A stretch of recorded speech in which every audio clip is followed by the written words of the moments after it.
말씀의 요지는 하나님께서 그 바벨론으로 포로로 붙잡혀간 이스라엘 백성들이 바벨론 생활에서 살아가야 할 지침에 대해서 짤막하게 말씀해 줍니다. 그래서 포로 생활된 그 이스라엘 백성들이 어떻게 바벨론에서 살아가야 하느냐 하는 그런 문제거든요. 첫 번째로는 누릴 수 있는 것을 다 누려라고 말씀해 주었고, 성읍이 평안해야 너희들이 평안하고 가족이 평안해야 너희들이 평안하다. 그렇게 말씀하시면서 누릴 수 있는 것을 다 누려라고 그렇게 말씀해 줍니다. 그러니까 막상 포로로 붙잡혀서 경직된 그런 삶, 고통스러운 그런 삶을 살아가는 것이 아니라 그곳에서도 누릴 수 있는 것은 다 누리고 살아라. 하나님께서 그렇게 이스라엘 백성들에게 말씀해 주셨다라는 거예요. 제가 이 말씀을 가만히 이렇게 그 주경가들의 해석과 이 말씀을 묵상해서 보니까 이 하나님께서 얼마나 이 지혜로우신 분인가를 알게 돼요. 우리가 그 고통스러운 그 포로 생활을 살다 보면은 막 그 고통과 그 스트레스, 괴로움 이런 것들이 막 밀려오고 경직된, 묶임받은 그런 삶을 살아갈 텐데 하나님은 그런 삶을 굳이 그렇게 살지 말라라고 말씀해 주고 있어요. 여러분, 우리는 이렇게 버스에 타면은 우리들이 짐을 버스에다 내려놓잖아요. 옛날에 그 선교사님이 짐을 지고 가는 사람을 트럭에다가 집차에다가 태워줬더니 이 사람이 집차 안에서 계속 짐을 지고 있더라는 거예요. 계속 안 내리고. 왜냐하면은 나를 태워준 것만 해도 감사한데 이 짐까지 내가 어떻게 내려놓겠냐, 그 뜻이거든요. 하나님은 이 포로 생활된 이스라엘 백성들이 그 포로 생활 중에서 모든 짐을 주님께 내려놓으라는 거예요. 모든 짐을 주님께 그냥 맡겨라. 포근하게 내려놔라. 모든 짐을 내려놓고 누릴 수 있는 것을 다 누려라.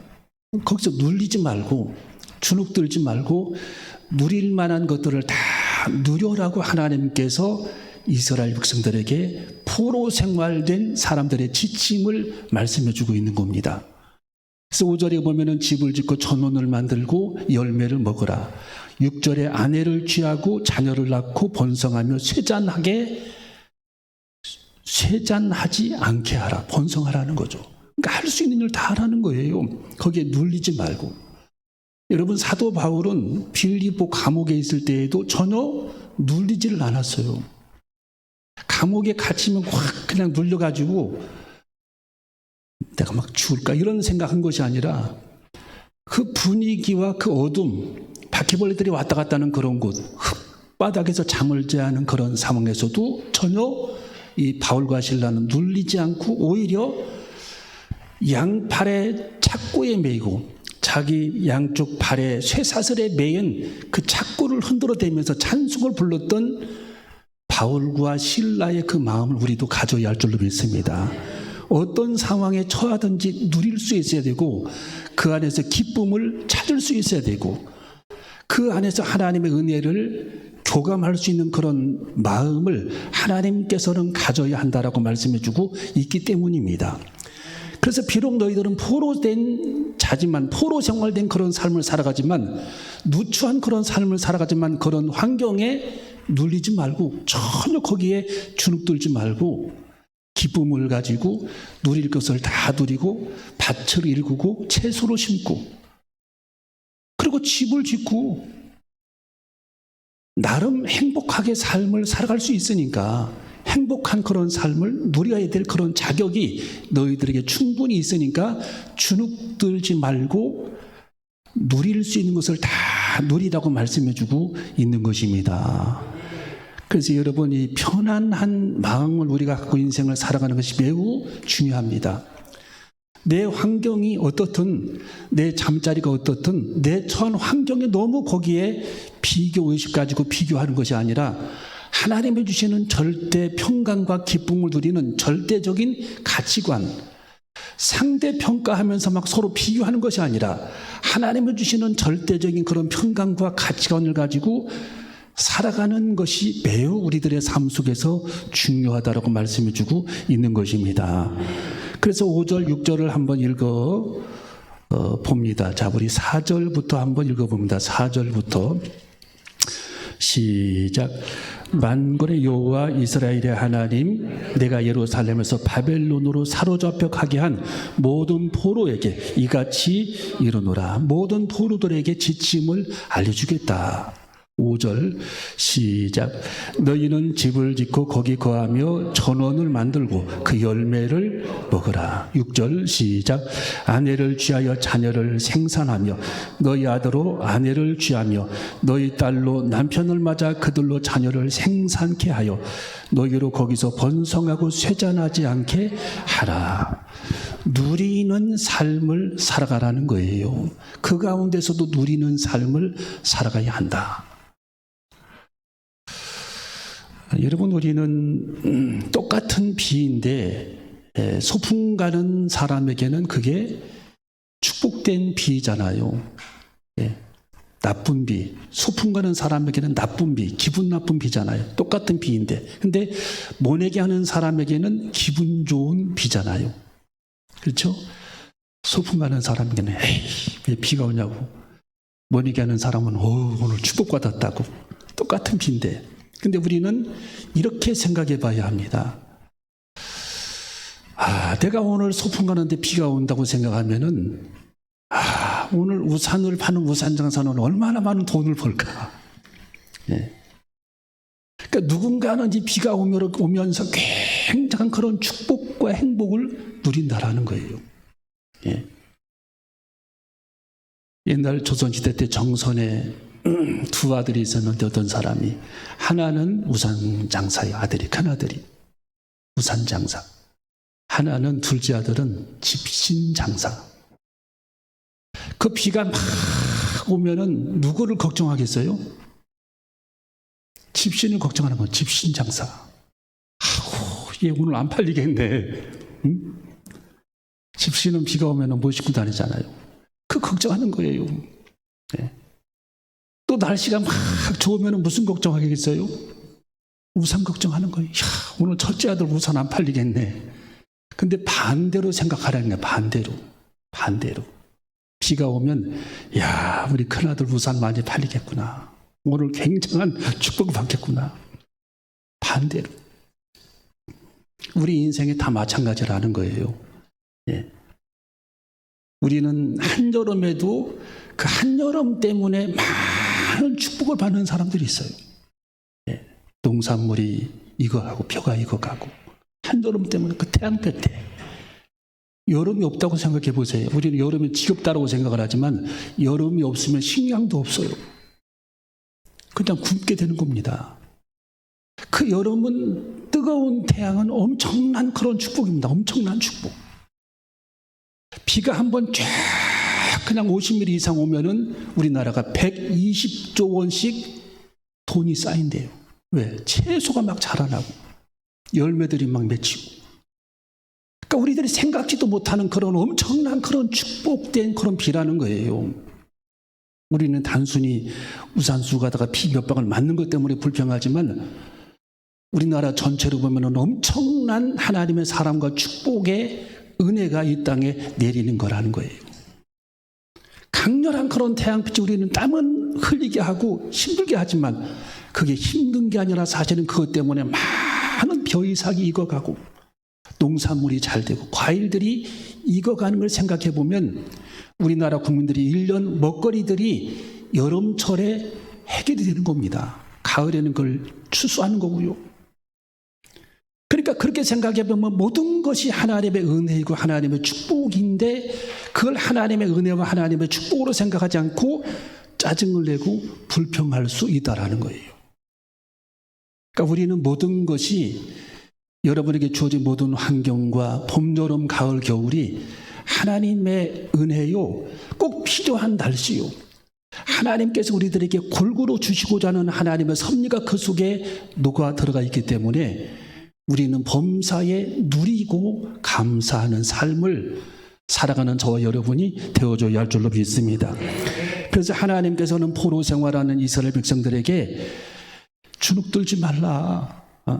너희들 그 가운데에서도 다 하나님의 축복이 있고 너희들을 압제하는 바벨론 사람의 마당에도 햇빛이 들지만 너희들의 마당에도 햇빛이 드는 것이고 너희들에게 약간의 스트레스 주고 핍박을 주는 바벨론 사람들의 밭에도 햇빛이 있지만 너희들의 밭에도 햇빛이 비추는 것이다.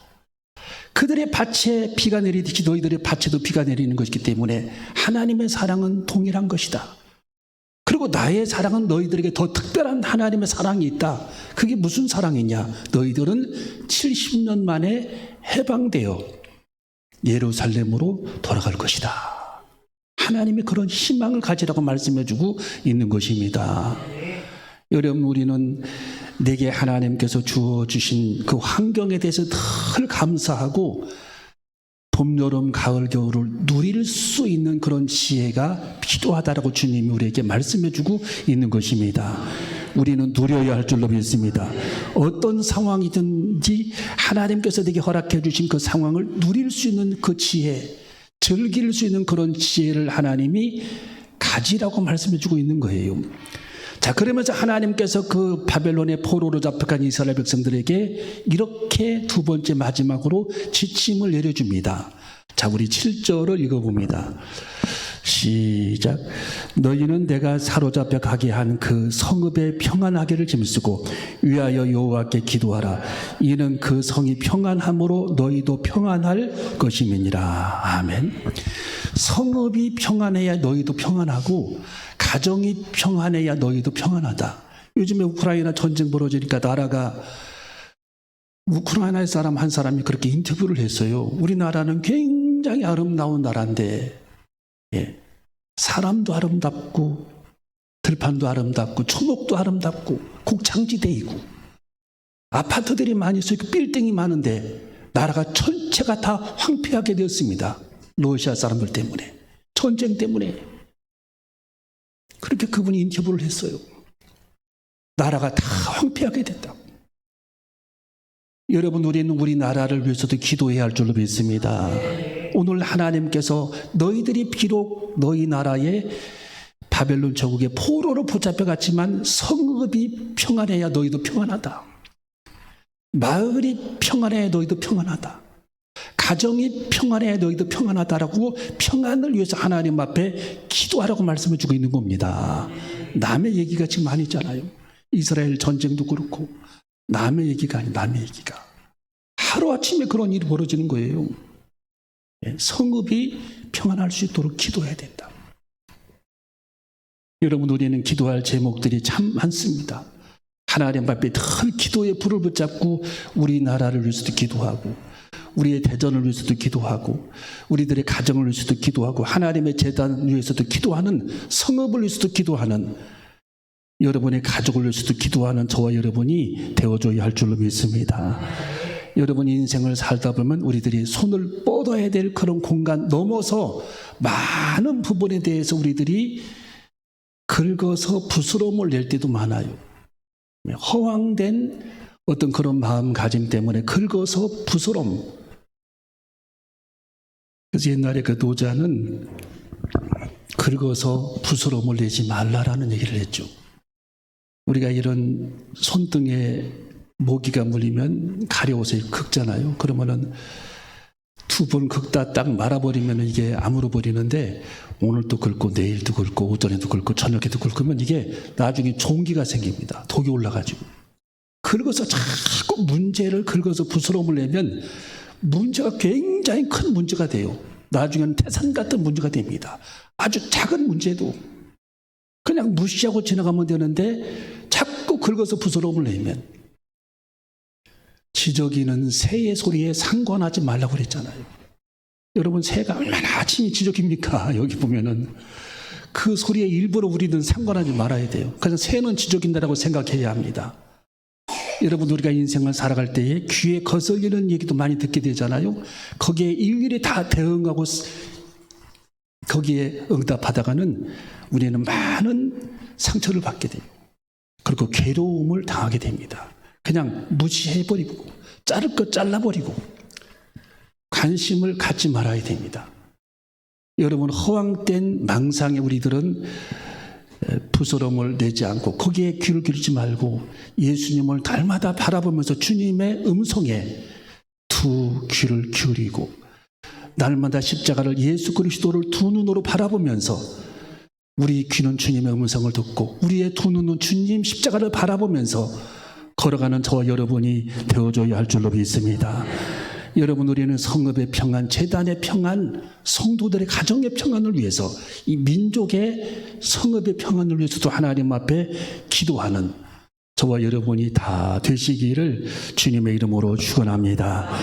자, 그러면서 우리 하나님께서는 희망적인 말씀을 두 가지 또 마지막 전하고 말씀을 마칩니다. 10절과 11절을 읽고 말씀을 마치겠습니다.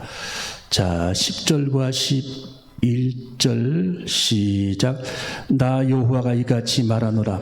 바벨론에서 70년이 차면 내가 너희를 권고하고 나의 선한 말을 너희에게 실행하여 너희를 이곳으로 돌아오게 하리라. 나 여호와가 말하노라. 너희를 향한 나의 생각은 내가 하나니 재앙이 아니라 곧 평안이요 너희 장래에 소망을 주려는 생각이라. 아멘. 할렐루야. 70년 차면 돌아간다. 염려하지 마라. 나의 여호와가 말하노라. 너희를 향한 나의 생각은 내가 하나니 재앙이 아니라 곧 평안이요. 하나님은 여러분에게 재앙을 주려고 하시는 분이 아니라 평안을 주시려고 한다라는 겁니다. 늘 하나님께서는 평안을 주시려고 하나님은 평안을 예비하신다라는 거예요. 장래에 소망을 주려는 생각뿐이라. 하나님은 그런 생각으로 가득 차 있으신 분입니다. 너희는 내게 부르짖으며 와서 내게 기도하면 내가 너희를 들을 것이요 너희가 전심으로 나를 찾고 찾으면 나를 만나리라. 너희가 전심으로 나를 찾고 찾으면 나를 만나리라. 하나님께서 만나주십니다. 여러분, 날마다 주님 만나시기를 바랍니다. 기도 중에 만나야 합니다. 찬양 중에 만나야 합니다. 묵상 중에 만나야 합니다. 하나님 말씀을 읽으면서 주님 얼굴을 우리는 만나야 합니다. 주님의 숨소리, 호흡소리를 들으면서 주님의 숨결과 하나님의 감동을 만나야 합니다. 날마다 주님 만나고 살아가는 주님의 제자들, 저와 여러분이 되시기를 주님의 이름으로 축원합니다. 기도하시겠습니다.